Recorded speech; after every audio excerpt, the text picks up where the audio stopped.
جی سر، السلام علیکم۔ وعلیکم السلام۔ حکم کریں بھائی۔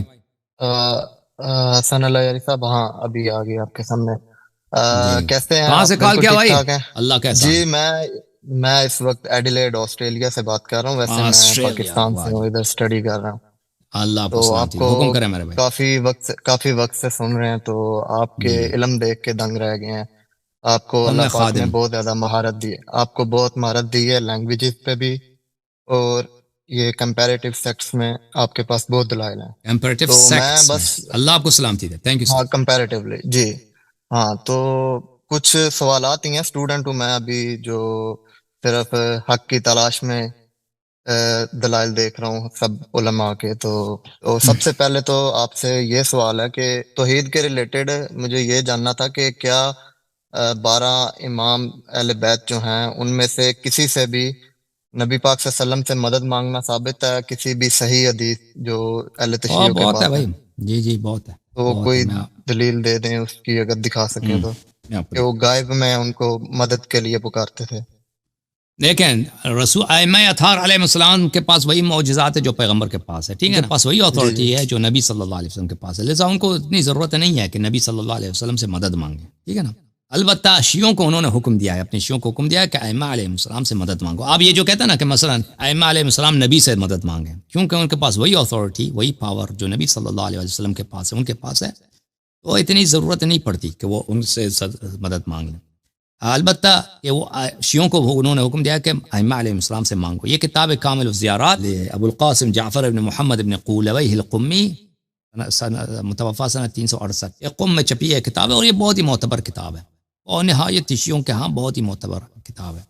اچھا، یہاں پر حدیث نمبر 376 میں ہے کہ جب امام حسین علیہ السلام کی زیارت کو جاؤ، حضرت امام جعفر صادق علیہ السلام نے فرمایا کہ زیارت کرو ان کو، وصلہ الحوائج، ان سے اپنی حوائج مانگا کرو، امام حسین علیہ السلام سے اپنی حاجت مانگو، ٹھیک ہے نا؟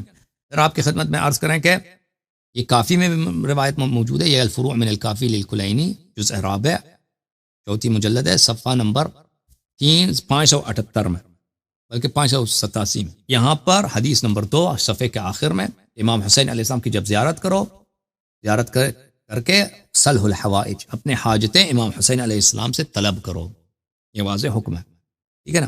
اس کے علاوہ اس سے آپ کے خدمت، اسی سے لیڈنگ کوسچن یہ ہے کہ اماموں سے یا اہل بیت یا مولا علی سے سن یا لینا نبی بھائی، پاک سن، صلی اللہ علیہ وسلم سے، ہاں، جی جی، بولیں بولیں میں بولیں یہ بولیں۔ جاننا چاہتا ہوں کہ غیر اللہ سے مدد مانگنے کی حاجت ہی کیا ہے، جب اللہ تمام حاجت کو پوری کرنا کا کیوں؟ کامل ہے؟ کیونکہ کیونکہ اللہ تعالیٰ حاجت پورا کر دیتا ہے، لیکن کبھی کبھار اللہ تعالیٰ چاہتا ہے کہ اس کے اولیاء کے در سے آپ لے لیں، ٹھیک ہے نا؟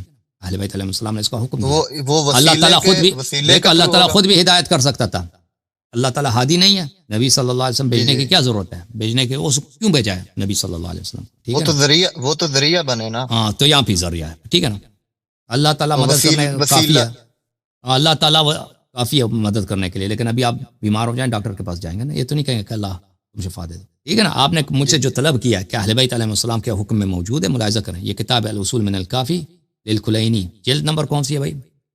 جلد نمبر 2 ہے، یہاں پہ ملاحظہ فرمایا، یہ صفحہ نمبر 558، یہ حدیث نمبر 9 آخر میں، یہ روایت ہے کہ اگر کوئی آپ بہت ہی حزین ہو جائیں تو یہ اس طرح دعا کریں، یا جبرائیل یا محمد، یا جبرائیل یا محمد اکفیانی ما انا فی فانکما کافیان واحفظانی باذن اللہ فانکما حافظ۔ فرمایا کہ اس طرح دعا کرو، یا جبرائیل یا محمد میری سپورٹ کرو، اور اس بولتے جاؤ، اکفیانی ما انا فی، میری کفایت کرو، میں جس پرابلم میں ہوں یہ پرابلم مجھے دور کرو، واحفظانی، اور میری حفاظت کرو، باذن اللہ، اللہ کے اذن کے ساتھ، فانکما حافظان، تم دونوں میری حفاظت کر سکتے ہو، ٹھیک ہے نا؟ یہ طلب حاجت ہے جبرائیل اور رسول صلی اللہ علیہ وآلہ وسلم سے۔ پھر ملاحظہ فرمائیے کہ کتاب بحار الانوار جلد نمبر 91، کتاب الذکر والدعاء، یہاں پہ ہے کہ مفضل ابن عمر نے روایت کی ہے کہ امام جعفر صادق علیہ السلام نے فرمایا، اذا كانت لك حاجة الى الله وذقت بها ذرعا، جب کوئی حاجت ہو تو 2 رکعت نماز پڑھو، اس کے بعد 3 دفعہ اللہ اکبر کہہ دو، اور پھر حضرت زہرا سلام اللہ علیہا کی تسبیح پڑھو، اور پھر 100 مرتبہ کہہ دو، یا مولات یا فاطمہ تو اغیثینی، اے میرے مولات، اے میرے سیدانی، اے فاطمہ تو زہرا سلام اللہ علیہ، اغیثینی، میری مدد کرو، ٹھیک ہے نا؟ پھر پھر اپنا دائیں چہرہ زمین پہ رکھو، یہ پھر بائیں چہرہ، 100 مرتبہ سب بولتے رہو. وَاذْكُرْ حَاجَتَكَ، اور پھر اپنا حاجت ذکر کرو، اب اللہ تعالیٰ قضا کر دے گا، آپ کی حاجت پوری ہو جائے گی. ٹھیک ہے نا. یہ کہنا کہ اللہ پورا کر لیتا ہے تو دوسروں سے کیا حاجت ہے بھائی؟ دیکھو بھائی، ہم نہیں کہتا واجب ہے، ہم شیعہ نہیں کہتا کہ تم واجب ہے کہ تم اہل بیت علیہ السلام سے مانگو، لیکن اگر کوئی ہو، آپ چاہتے ہو نا کہ اللہ اگر اجابت نہیں کرتا، اللہ کے ولی کے پاس چلے جاؤ. ٹھیک ہے نا. خود اہل بیت علیہ السلام نے حکم دے دیا، ہو سکتا ہے ان کے واسطے کے ساتھ آپ کو مل جائے. ٹھیک ہے نا. کوئی گارنٹی نہیں ہے کہ وہ بھی کر دیں گے، لیکن ہو سکتا ہے، کیونکہ بہت دفعہ ہوتا ہے کہ انسان کے مصلحت میں یہ ہے کہ انسان پرابلم میں رہے. انسان نہیں جانتا اپنی مصلحت کو. یعنی بہت دفعہ ہوتا ہے کہ فقر انسان کے لیے بہتر ہے مالداری سے، مرض بہتر ہے صحت سے. وہ نہیں جانتا انسان خود اپنی اصلاح کو. لیکن اگر انسان چاہتا ہے کہ اس کی حاجت جلدی پورا ہو جائے، جیسے آپ ابھی مثلا آپ کو کوئی پرابلم آ جائے نا، کوئی بھی پرابلم آ جائے، پولیس کو بلائیں گے یا فائر ڈپارٹمنٹ کو بلائیں گے یا ڈاکٹر کے پاس جائیں گے، یا جاب میں کوئی پرابلم ہے تو اپنے باس سے، آپ کا جو سپروائزر ہے اس سے بات کریں گے. آپ تو نہیں کہیں گے کہ اللہ سے، اللہ کافی ہے بھائی، اللہ کافی ہے. یہ تو بالکل بیوقوفی والی بات ہے. یعنی اللہ بالکل کافی ہے، لیکن اگر اللہ نے راستے بھی تو بتائے نا کہ یہ اس طرح کرو. لیکن وہ تو ظاہری اسباب ہو گئے. یہ بھی ظاہری اسباب ہیں. یہ رسول صلی اللہ علیہ وسلم ظاہری اسباب ہیں. وہ ایک بشر تھے، اب اس دنیا میں نہیں رہے. اللہ تعالیٰ نے ان کو ہماری جیسے ہدایت کے لیے بنایا ہے. ظاہری اسباب ہے. ٹھیک ہے نا. کیا فرق پڑتا ہے ظاہری اسباب؟ ایک ظاہری اسباب ہے نبی صلی اللہ علیہ وسلم، ایک ظاہری اسباب ہے جبرائیل علیہ السلام، ایک ظاہری اسباب ہے امام علیہ السلام، ایک ظاہری سبب ہے کربلا، ایک ظاہری سبب ہے جو آپ کے شہر میں ڈاکٹر ہے یا فائر ڈپارٹمنٹ ہے. ٹھیک ہے بھائی. یا کہہ دو غیبی سبب ہے، تو غیبی سبب تو کیا ہوا؟ غیبی سبب ہوا، کوئی مشکل ہے؟ اگر کوئی شخص ہمیں نظر نہیں آتا ہم وہ، لیکن وہ ہمیں دیکھ رہا ہے، سن رہا ہے. ہم ہر نماز میں السلام علیک ایھا النبی کہتے ہیں نا صلی اللہ علیہ وسلم. تو کیا ہوا؟ غیبی ہوا. تو صوبت وہ اللہ نہیں ہے، لیکن ایک شخص ہے نبی صلی اللہ علیہ وسلم. میں ہر نماز میں اس کو سلام دیتا ہوں، السلام علیک ایھا النبی. ٹھیک ہے نا. ہر نماز تو یہ غیبی تو ہے نا. یہ کفر ہے؟ کفر نہیں ہے. اب میں اسی سے، کیونکہ اہل بیت علیہ السلام نے کہا اسی سے مدد مانگو، میں مدد مانگتا ہوں. What's the problem? میں نے کبھی نہیں کہتا وہ اللہ ہے، میں نے کبھی نہیں کہتا وہ رب ہے. ٹھیک ہے نا. توحید کی جب بات کرتے ہیں نا، اپنے علماء سے جواب پوچھیں. وہ کہتے ہیں کہ آپ کے سارے اعمال اللہ تعالیٰ کرتا ہے. آپ کے اعمال کے کون بجا لانے والا؟ اللہ بجا لانے والا. یعنی جو شراب پیتا ہے اللہ اس سے کرا لیتا ہے. ابھی آپ ارادہ کر لینا کہ آپ حج پہ جائیں، اللہ نے یہ ارادہ آپ میں خلق کیا، اس کی بجائے نہیں چلیں، حج نہیں چلتے ہیں، لاس ویگس چلتے ہیں. اللہ نے آپ میں ارادہ خلق کیا، اللہ نے آپ میں ارادہ خلق کیا، کہا آپ کہاں جائیں؟ لاس ویگس چلیں. لاس ویگس جا کے وہاں پہ مثلا مریوانہ پیتے ہیں، شراب پیتے ہیں. اللہ تعالیٰ نے آپ میں یہ ارادہ خلق کیا، اور یہ فعل بھی جو آپ کرتے ہیں نا، یہ فعل بھی اللہ تعالیٰ ہی سے کرا لیتا ہے آپ سے. توحید کی بربادی تو آپ کے فرقے والوں نے کیا نا. اور بھائی اللہ تعالیٰ مجھ سے سارے گناہ کراتا ہے، مجھ میں کفر کا فرض کریں، مجھ میں کفر کا ارادہ ڈال دیتا ہے، پھر میں کافر بن جاتا ہوں. مجھ میں شرک کا ارادہ ڈال دیتا ہے، پھر مجھے شرک کا جو عمل ہے وہ بھی اللہ کرا دیتا ہے مجھ سے، اور پھر مجھ سے حساب لیتا ہے روز قیامت. تو نے کیوں مشرک بنا؟ مجھے بتاؤ توحید کس کے پاس ہے؟ یہ دینی فراڈ ہے بھائی. اگر یہ ہے نا تو دینی فراڈ ہے. تو کیوں پیغمبر کو بھیجا، نبی کو بھیجا؟ بھائی جب اللہ تعالیٰ میرے ہاتھ میں، یا اللہ میرے ہاتھ میں کچھ بھی نہیں ہے، اور میں بظاہر میں مختار ہوں، لیکن ارادہ میں خود نہیں بنا. کیا کرتا ہوں میں کچھ نہیں کرتا بھائی. اللہ تعالیٰ مجھ میں ارادہ پیدا کر دیتا ہے کہ میں نماز پڑھوں، نہیں، ارادہ مجھ میں پیدا کرتا ہے کہ نماز نہیں پڑھو، شراب پی لو. میں وہ شراب پینے کا فعل بھی وہ اللہ تعالیٰ کرا لیتا ہے مجھ سے. یہاں پہ میں کچھ بھی نہیں ہوں، میں بظاہر میں مختار ہوں. مختار سمجھتے ہو نا، میرے ہاتھ فری ول ہے، حقیقت میں کوئی فری ول نہیں ہے. یہ فری ول ایک ظاہری چیز. آئیے آپ کے علماء فرماتے ہیں، میں آپ کی کتابوں سے دکھاؤں بھائی. یہ ماتریدیہ کے بہت بڑے عالم ہیں، سعد تفتازانی، مسعود ابن عمر تفتازانی، جزء رابع، چاپ عالم الکتب، شرح مقاصد ان کی کتاب ہے، بہت مشہور کتاب ہے. یہاں پہ العبد مضطر فی صورت المختار. مضطر پتہ ہے آپ کو کیا، کس کو بولتے ہیں؟ مضطر بولتے ہیں جس کی فری ول نہیں ہے، جو مجبور ہے، مکرہ ہے. مختار یعنی اس کی فری ول ہے، اختیار ہے. اب میرا اختیار ہے نا، میں یہ قلم اٹھاؤں نیچے رکھ دوں، پین میں نیچے رکھوں اوپر، یہ میرے اختیار میں ہے. میں اس کو پینگ دوں، مار دوں، یہ میرے اختیار میں ہے. ٹھیک ہے نا. یہ ظاہر میں ہمارے پاس اختیار ہے، حقیقت میں اختیار نہیں ہے. ہم مضطر ہیں، حقیقت میں ہمارے پاس کچھ بھی نہیں. اچھا، انسان مضطر ہے فی صورت المختار. وہ پھر اس کا دلائل وغیرہ ذکر کرتا ہے. پھر اگلے صفحے میں جا کے کہتا ہے، دلائل ذکر کرنے کے بعد فإن الانسان مضطر فی صورت المختار. انسان کی کوئی فری ول نہیں ہے ظاہر میں، سوری طور پر، ظاہری طور پہ اس کی فری ول ہے. القلم فی ید الکاتب. بھائی یہ میرے ہاتھ میں کیا ہے؟ پین ہے نا. اور پین ہے نا ہی بھائی صاحب. جی. ہاں، اب اس پین کا کوئی چوائس ہے کہ میں اس کے ساتھ کیا لکھوں؟ اس کا کوئی چوائس. اس پین کے ساتھ میں اچھی باتیں لکھوں گالی لکھ دوں، یہ اس پین کا تو کوئی چوائس نہیں نا. انسان کی مثال قلم کی ہے، کاتب کے ہاتھ میں، لکھنے والے کے ہاتھ میں. والوتد فی شق الحائط، انسان کی مثال اس کیل کی طرح ہے جو دیوار میں گنس رہی ہے. وہ کیل کی اپنی مرضی ہے، اس پہ ہتھوڑا لگ رہا ہے نا، ہتھوڑا تو ہتھوڑے کی زور ہے نا، ہتھوڑے کی چوائس، ہتھوڑے مارنے والے کی چوائس ہے نا. وہ کیل دیوار میں جا رہی ہے، کیل کی اپنی چوائس ہے بھائی نیل جس کو کیل بولتے ہیں، وہ اپنے اختیار سے دیوار میں گھستی ہے نہیں، وہ اختیار ہی نہیں. اچھا میں آپ کے یہ کتاب ہے احیاء علوم الدین للغزالی، ابو حامد غزالی، جزء رابع، یہاں پہ صفحہ نمبر 5 میں فرماتے ہیں العلم والندم والفعل والارادہ والقدرت والقادر الکل من خلق اللہ وفعلہ. انسان کا علم، انسان کی ندامت، انسان کا فعل، انسان کا ارادہ، انسان کی قدرت، یہ سب اللہ تعالیٰ کی خلق. اللہ تعالیٰ آپ میں ارادہ خلق کرتا ہے. بھئی آپ نے شراب پینی، آج آپ نے نماز نہیں پڑھنی، یا آج آپ نے نماز پڑھنی شراب نہیں پینی، کیونکہ اللہ قرآن میں فرمایا واللہ خلقکم ما تعملون. قرآن یہ کہہ رہا ہے کہ اللہ نے تمہیں خلق کیا اور وہ بت جو تم بنا رہے ہو ان کو، وما تعملون یعنی وہ بت جو تم بنا رہے ہو. لیکن یہ اس کا اور امام مفہوم لیتے ہیں، اللہ تعالیٰ تمہیں اور تمہارے اعمال کو خلق کرتا ہے. هذا هو الحق عند ذوي الابصار وما سوى هذا ضلال، یہ حق ہے، اس کے علاوہ سب گمراہی ہے. فإن قلت أفليس للعبد اختیار في الفعل والترك، اگر تم یہ کہہ دو کہ بھئی انسان کے پاس کیا اختیار نہیں ہے کہ ہم کر رہے ہیں یا نہ کریں، انجام دیں یا ترک کریں، یہ اختیار نہیں ہے. قلنا نعم، ہم نے کہا جی اختیار ہے. وذلك لا يناقض قولنا ان الكل من خلق اللہ تعالی، اس بات کی نفی نہیں کرتا کہ سب کچھ اللہ کی جانب سے ہے، بل الاختیار ايضا من خلق اللہ، اختیار خود اللہ کی جانب سے ہے. والعبد مضطر في الاختیار الذي له، اللہ تعالیٰ جو اس میں آپ جو آپشن بنا لیتے ہیں نا، اب میں ظاہر میں مختار ہوں کہ میں یہ کروں یا میں کروں، یہ ارادہ جو میں کروں گا، یہ ارادہ جو میں کروں گا کہ میں شراب پی لوں یا نماز پڑھ لوں، یہ ارادہ اللہ خلق کر دیتا ہے، ٹھیک ہے نا. تو پھر اختیار ہے آپ میں، لیکن وہ ارادہ کون بنا؟ ارادہ بنانے والا اللہ ہے. پھر وہ بہت ساری مثالیں دے کے کہتا ہے فَإِذَا حَصَلَ انجزام الارادہ بخلق اللہ تعالی یہ تحرکت الید الصحیحہ الی جہت الطعام لا محالہ. کہتا ہے کہ بھئی جب آپ کھانا کھاتے ہو، آپ سمجھتے ہیں آپ نے خود فیصلہ کیا کہ کھانا کھائیں، نہیں، اللہ تعالیٰ آپ کے دل میں یہ فیصلہ بنا لیتا ہے، یہ ارادہ کہ آپ کھانا کھائیں. تو اللہ نے جب ارادہ کیا تو پھر آپ کا ہاتھ بڑھ جاتا ہے. وہ ہاتھ جب بڑھ بھی جاتا ہے نا، وہ عمل بھی اللہ کا ہے، وہ عمل آپ کا نہیں ہے، وہ عمل اللہ کا ہے. کھانے کی طرف آپ چائے کھانا ہے، چائے شراب ہے، جو بھی چوری اٹھا کے کسی کو قتل کریں، وہ بھی اللہ کا ہے. تو یہ تو پھر دین کا مذاق ہوا نا بھائی، سب اعمال اللہ کا ہے.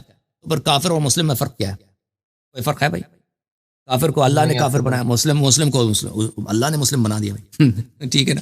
اور پھر ہم شریعت کیوں بھیجا ہے؟ اس مسئلے میں اہل تشیع کا کیا موقف ہے؟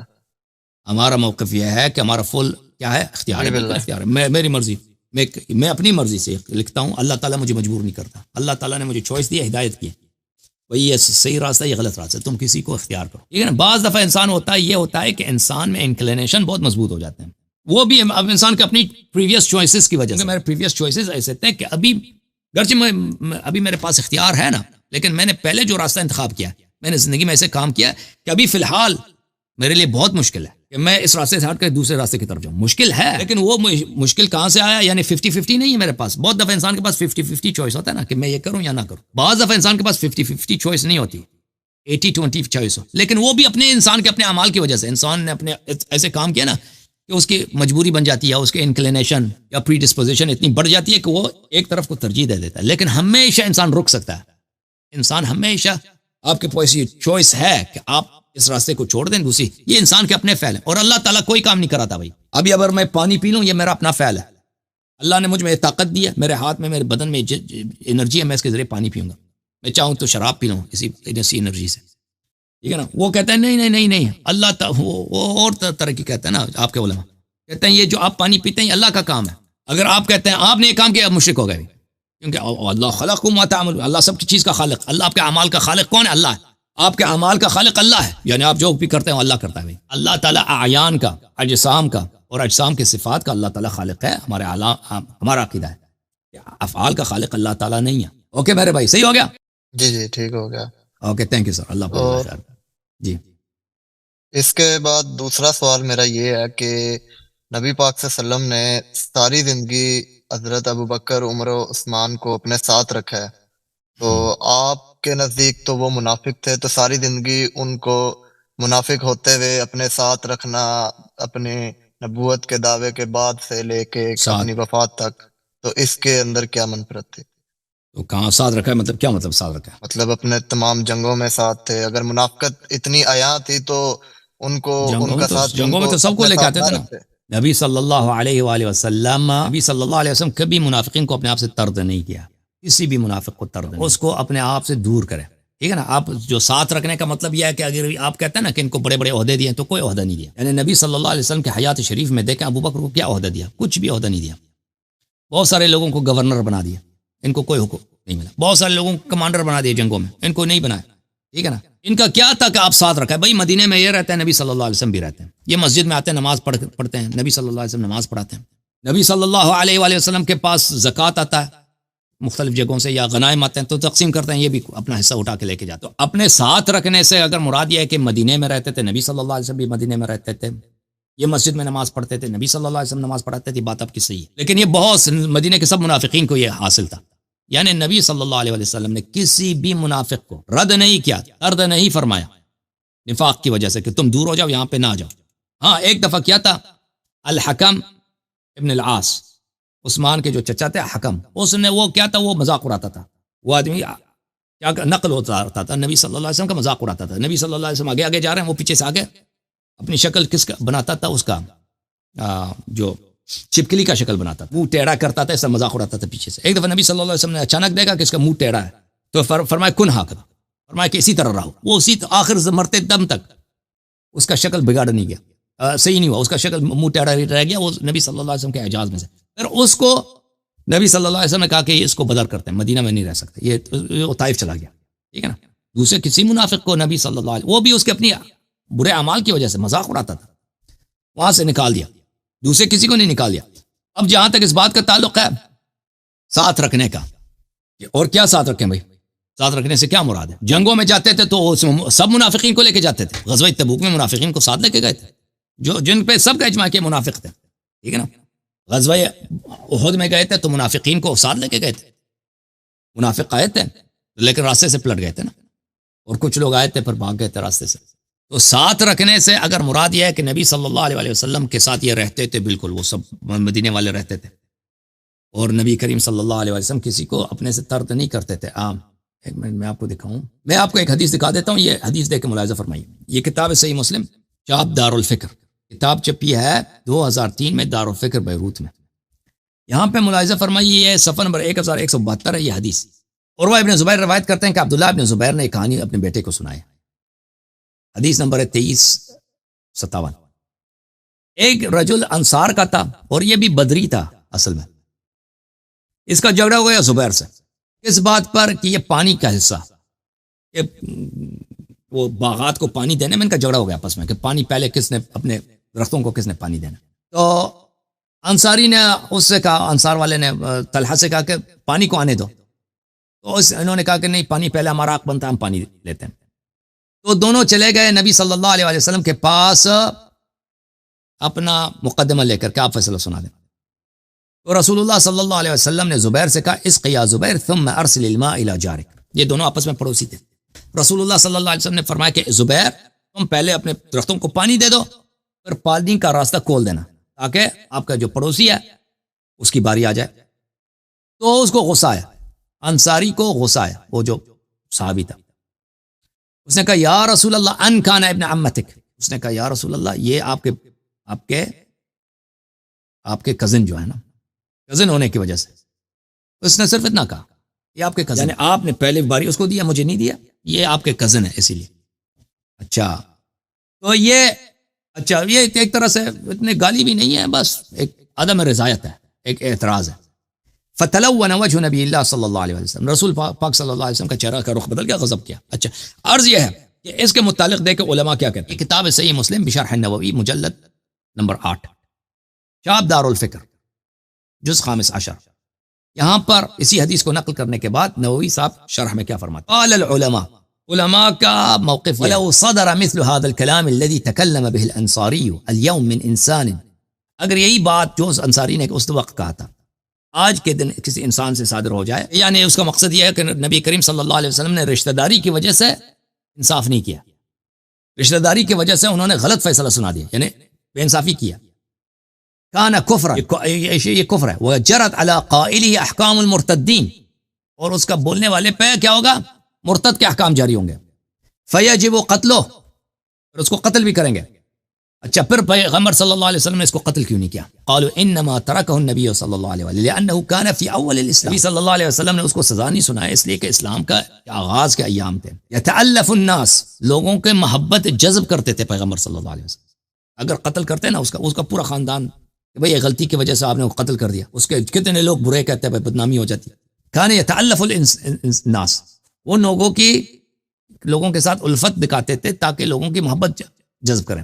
وَيَدْفَعُ بِالَّتِي هِيَ أَحْسَنُ، لوگوں کی برائی کو اچھائی کے ساتھ جواب دیتے۔ وَيَصْبِرُ عَلَىٰ أَذَى الْمُنَافِقِينَ، اور منافقین کے اذیت پہ صبر کرتے تھے، یعنی ان کا نبی صلی اللہ علیہ وسلم کی روش یہ نہیں تھی کہ منافقین کی اذیت کو ان کے مقابلے میں اس سے زیادہ وہ کوئی ریاکشن دکھائیں، نہیں، برداشت کرتے تھے۔ وَمَنْ فِي قَلْبِهِ مَرَضٌ، اور جن لوگوں کے دل میں بیماری ہے یعنی منافقین، ان کی اذیت کو وہ برداشت کرتے تھے، تحمل کرتے تھے۔ وَيَقُول، اور فرماتے تھے یسروا ولا تعسروا، فرماتے تھے اپنے اصحاب سے کہ لوگوں کے لیے آسانی پیدا کرو، سختی نہ کرو، کیا کرو۔ وَبَشِّروا ولا تُنَفِّروا، اور لوگوں کو اچھی خبریں سنایا کرو، لوگوں کو اسلام سے بگایا نہ کیا کرو۔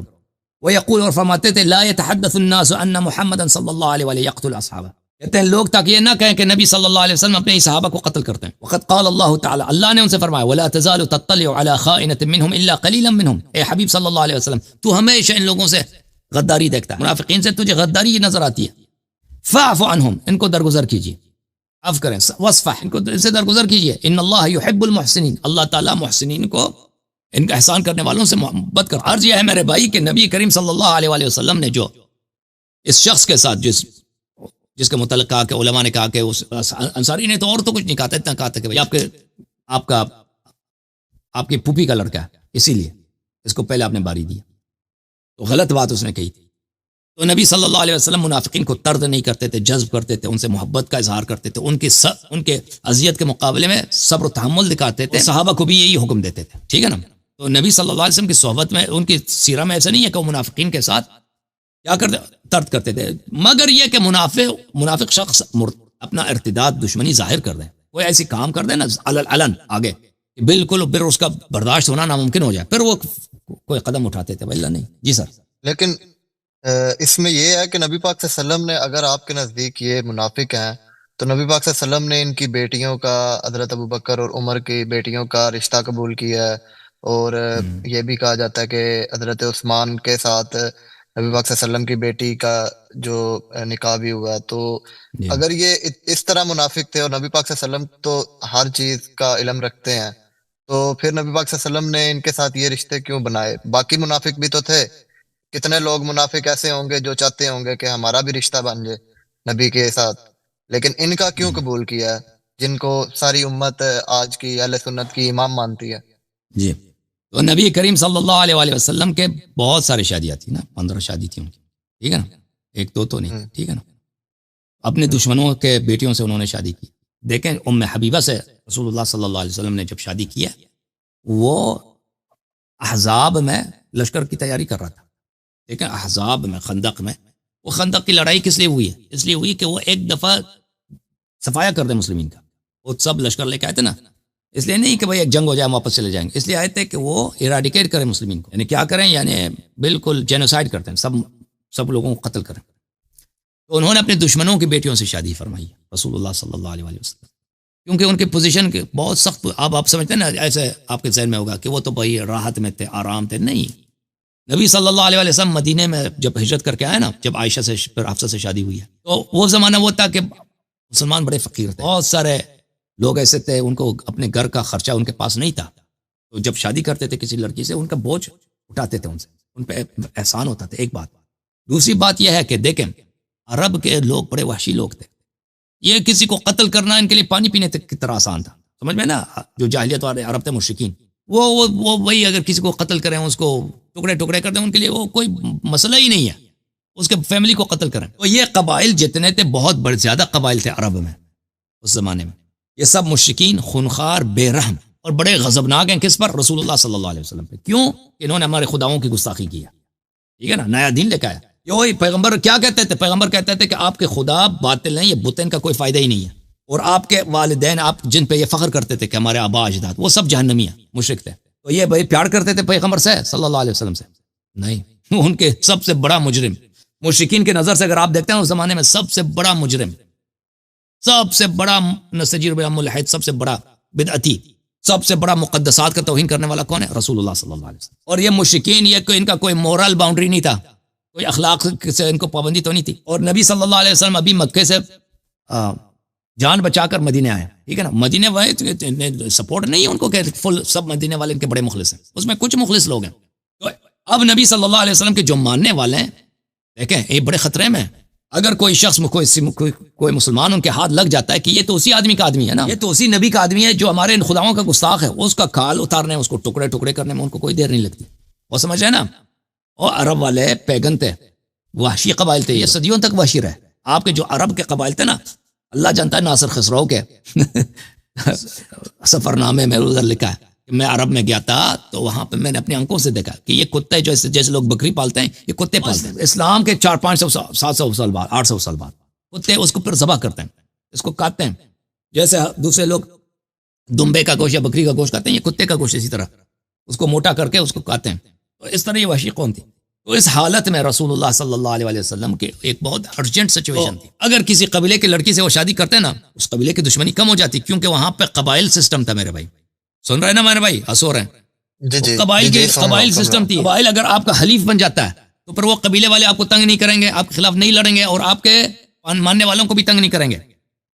اور آپ جب کسی قبیلے میں شادی کر لیتے ہیں، ایسا ہے کہ آپ اس قبیلے کا ایک فرد بن جاتے ہیں، جب ان کے داماد بن جاتے ہیں اس کا فرد بن جاتے ہیں، ٹھیک ہے نا۔ تو اس لیے رسول اللہ صلی اللہ علیہ وسلم نے بہت ساری شادیاں کی ہیں، اور یہ شادیاں گھر بنانے کے لیے نہیں تھا، گھر بنانے کے لیے نہیں تھا کہ ان سے اولاد میں، ان کو کبھی اولاد ہی نہیں ملا، ان سے کسی سے اولاد سوائے خدیجہ کبریٰ سلام اللہ، اور پھر ایک ان کے آخری جو جناب ماریہ، پھر وہ بیٹا بھی ان کا جناب ابراہیم وفات ہو گئے۔ تو یہ شادیاں اس لیے تھی نا۔ پھر اللہ تعالیٰ نے اس کا آپ کے اسی بات کا جواب اللہ نے سورہ تحریم میں دے دی، ضرب اللہ مثلا للذین کفروا امرأۃ نوح وامرأۃ لوط، ٹھیک ہے نا۔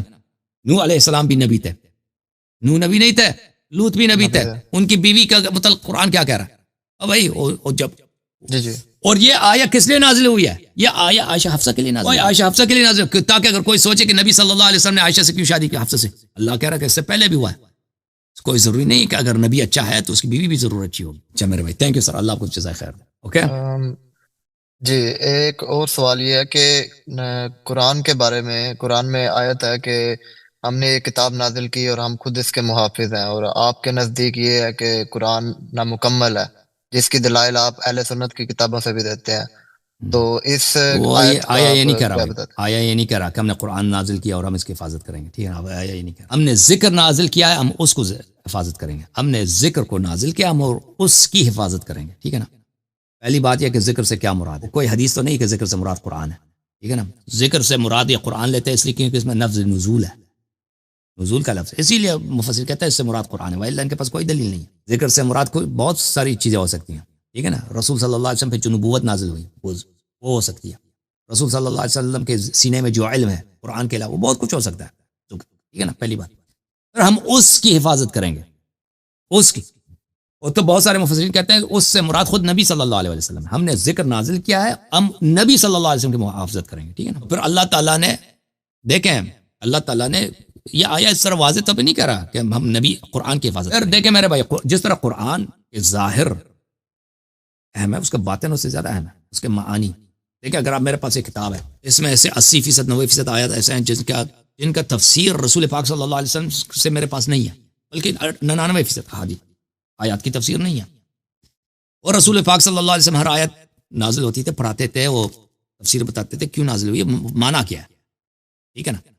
اب کسی آیت کی تفسیر ہے نہیں سوائے بس کچھ آیات کے، 99% کی تفسیر نہیں ہے، بھائی اس کے معنی تو زیادہ اہم ہے۔ اگر ایک کتاب میرے پاس چلے الفاظ سب محفوظ ہیں، جب معنی میں اختلاف ہے، وہ معنی مسلمانوں نے، وہ تو بلا اجماع مسلمانوں نے ضائع کر دی نا، رسول صلی اللہ علیہ وسلم کی احادیث وہ انہوں نے کیسے تفسیر کی فلان آیا کہ فلان، وہ تو کسی نے نقل ہی نہیں کیا، بھائی شیعوں نے نقل کیا، کچھ مخالفین نے تو نقل نہیں کی، تو پھر تو اس میں نقصان ہی نقصان ہے، ٹھیک ہے نا۔ یہ تو صرف آپ الفاظ کو سیو کر لیں، وہ باطن کو سیو نہ کریں، اور پھر آپس میں لڑتے رہیں اس آیت سے کیا مراد ہے، ٹھیک ہے نا، اس آیت کی تفسیر کیا ہے، تو نقصان تو سامنے آ گیا نا۔ پھر جب سنت کی طرف آتے ہیں بھائی صاحب دیکھیں جتنا یہ قرآن اہم ہے اتنا ہی سنت اہم ہے. سنت قرآن ہی کی طرف وحی ہے. وما ينطق عن الهوى ان هو الا وحي يوحى. اور رسول اللہ صلی اللہ علیہ وسلم کی احادیث, کتنے احادیث مسلمانوں کے پاس ہے. مکے کے احادیث تو نہایت ہی کم ہے. وہ زیادہ مکے میں تھے, 13 سال مکے میں تھے, 10 سال مدینے میں, اور 13 سال مکے والے حدیث کو بہت ہی کم, شاید 5% بھی ہوں ہے کہ نہیں, باقی سب مدینے والے, ٹھیک ہے نا. اور مدینے والے احادیث ان کا ایک خطبہ بھی مسلمانوں نے نقل نہیں. وہ بھائی ان کا کام ہی تھا خطبہ دینا, روز خطبہ دیتے تھے, تقریر کرتے تھے, جمعے کے خطبے وغیرہ وغیرہ, کچھ نقل نہیں کہ سوائے چھوٹے چھوٹے جملے, اور ان میں بھی آپس میں اختلاف ہے, اور بھی کئی واسطوں کے ساتھ, 7 واسطے 6 واسطے, وہ حدیث ضعیف ہے یا صحیح ہے, اس میں اختلاف ہے.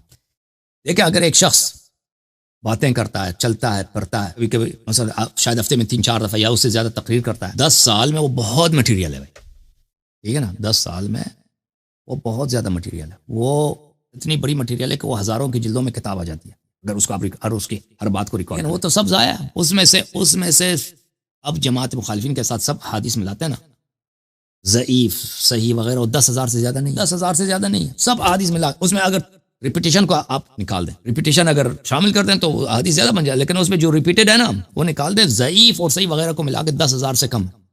اور صرف اگر صحیح کو نکالیں اس میں 3,000 سے زیادہ نہیں ہے حدیث, 3,000 کے لگ بھگ, 3,500 3,600 یا زیادہ سے زیادہ 4 حدیث ہیں. اور وہ بھی حدیث اس طرح نہیں کہ لمبے لمبے حدیث ہیں, وہ چھوٹے چھوٹے, اکثر چھوٹے چھوٹے, آدھا لائن ہے کلمات. تو یہ تو ضائع ہو چکا ہے نا سنت, اس میں تو شک ہی نہیں ہے کہ مسلمانوں کے پاس نہیں ہے. وہ جو نالج پیغمبر لے کے آئے تھے اللہ تعالیٰ کی جانب سے, خطبے وغیرہ وغیرہ, اس میں سے بہت کم بچا ہے مسلمانوں کے پاس. تو یہ بھائی صاحب, یہ اگر قرآن کے الفاظ محفوظ ہوں, یہ باقی مشکلات کو حل نہیں کرتا. قرآن کے معنی, وہ ٹیچنگز نبی صلی اللہ علیہ وسلم نے جو تفسیر کی, ان کی ٹیچنگز ہے قرآن کے متعلق, وہ تو کسی نے نقل ہی نہیں کیا. ان کے احادیث غیر قرآن تفسیر قرآن نہ ضائع ہو گئے, نقل نہیں کیا نا. یہ کہ اسلام ناقص ہے, وحی ناقص ہے ہمارے پاس, اس میں کوئی شک ہی نہیں, اس میں بلا شک بلا رہا. لیکن یہ جماعت مخالفین کے پرسپیکٹیو سے, شیعہ پرسپیکٹیو سے بالکل نقل نہیں ہے, کیونکہ سب محفوظ ہے. آخر میں ایک سوال میں پوچھنا چاہتا ہوں کہ جو سائنٹیفک ایک تھیوری ہے, تھیوری آف ایولیوشن, کہ انسان کی ارتقاء ہوئی ہے بندروں سے اور پھر سارے اسپیشیز سے, تو اس کے اوپر آپ کی کیا رائے ہے؟ امپاسبل. اور اسپیشی دیکھیں, اسپیشی دوسرے اسپیشی سے نہیں بنتی, اسپیشی کبھی دوسرے اسپیشی میں چینج نہیں ہوتی, یعنی یہ امپاسبل ہے. تو پھر اس اللہ کی خالقیت کی ایک بڑی دلیل یہی ہے کہ ہم دنیا میں دیکھ رہے ہیں پرندے, یہ خود بخود ہمارے ڈی این اے بہت زیادہ میچ ہوتے ہیں چمپینزی اور باقی دیگر جانوروں سے. جی بالکل, یہ دیکھیں بہت زیادہ مختلف ہے, میچنگ بھی نہیں ہے, کچھ مشترکات ہیں, وہ تو ہر حیوان میں دوسرے سے مل جاتا ہے آپ کو. لیکن یہ کہ یہ اس سے چینج ہو کے بائی ایکسیڈنٹ, یہ اس طرح ہوا, یہ ہو ہی نہیں سکتا. اتنے اس میں دیکھیں, جیسے ایک یہ کتاب ہے نا میرے پاس, دیکھیں یہ کتاب, اس میں الفاظ ہیں, یہ الفاظ ایک خاص ترتیب سے ہوں گے, حروف جو ہے نا, یہ دیکھیں یہ کیا ہے, یہ ورڈ سیٹنگ ہے نا, یہ الفاظ ہیں, یہ واو پہلے ہوگا, الف ہوگا, خا ہوگا, را و جیم ہوگا, تو مطلب بنے گا نا, میننگ بنے گا نا. الفاظ کو آپ کسی طرح ڈال دیں وہ تو معنی تو نہیں بنے گا. تو یہ دیکھیں کتاب, ایک فقرہ, ایک جملہ, اس میں مثلا فرض کریں 15 حروف ہیں, 15 لیٹرز. اگر آپ اس کو کیلکولیٹ کریں کہ بائی ایکسیڈنٹ آپ ہلاتے جائیں نا, اگر آپ مثلا کی بورڈ آپ کے پاس ہے, ایسے ہی 15 حروف, اس میں سے ایک اسپیسیفک آپ کو سینٹنس دے دیں, یہ پتہ ہے آپ کو, آپ اس کو کیلکولیٹ کریں, آپ ہر سیکنڈ میں مثلا 10 لیٹر کو بھی دبائیں, یہ بگ بینگ سے لے کر آج تک آپ خود اس کو کیلکولیٹ کریں. کبھی زیادہ پروبیبلٹی ہے, پروبیبلٹی یعنی بگ بینگ سے آج تک یہ ٹائم کافی نہیں ہے. یہ ایک فقرہ جس میں مثلا 20 ورڈز ہیں, اگر آپ ایسے رینڈملی مارے کی بورڈ کو, یہ جملہ بن جائے, یہ آپ مارتے جائیں. یعنی اگر بگ بینگ ہے 15 بلین ایئرز بیفور, یہی ایسٹیمیٹ ہے, 15.5 بلین ایئرز, 14.5. ابھی یہ ٹائم کافی نہیں ہے. انسان کی ڈی این اے جو ہے, کیا ہے بھائی, یہ کتاب اس کے سامنے کچھ بھی نہیں ہے. انسان کی ڈی این اے, ٹھیک ہے نا, بالکل انسان کی یہ کچھ بھی نہیں ہے, یہ کچھ بھی نہیں ہے. یعنی بڑی سے بڑی لائبریری لے کے آئے, اس میں انسان کی ڈی این اے میں جو فارمولا ہے, جو لیٹرز ہیں, جو ایک اسپیسیفک انفارمیشن کی ارینجمنٹ ہے, جیسے اس کتاب میں بہت کمپلیکس ہے, اسی طرح ہوگا تو انسان ہوگا. اگر اس میں آگے پیچھے کریں نا, انسان نہیں بنے گا, کوئی اور چیز بنے گا. تو اس طرح رینڈملی, اور پھر دیکھیں یہ بائی چانس, دیکھیں جب چمپینزی کو آپ کہتے ہیں کوئی انسان بن جاتا ہے, دیکھیں ڈی این اے انفارمیشن لاس تو ہوتی ہے، گین نہیں ہوتی، امپروومنٹ کی طرف نہیں جاتی. کیونکہ آپ دیکھیں، اگر آپ ایک کالے آدمی کو لے کے جائیں سفیدوں کے شہروں میں، وائٹس کے شہر میں، ٹھیک ہے نا، یا اگر ایسے کتے کو لے جو کالا کتا ہے، وائٹ ڈاگس کے کمیونٹی میں لے کے جائیں، اس کا جو پہلا نسل ہوگا کیسا ہوگا؟ مثلا وہ شاید کچھ براؤن ہو جائے گا، اس میں کچھ کالا رنگ آئے گا.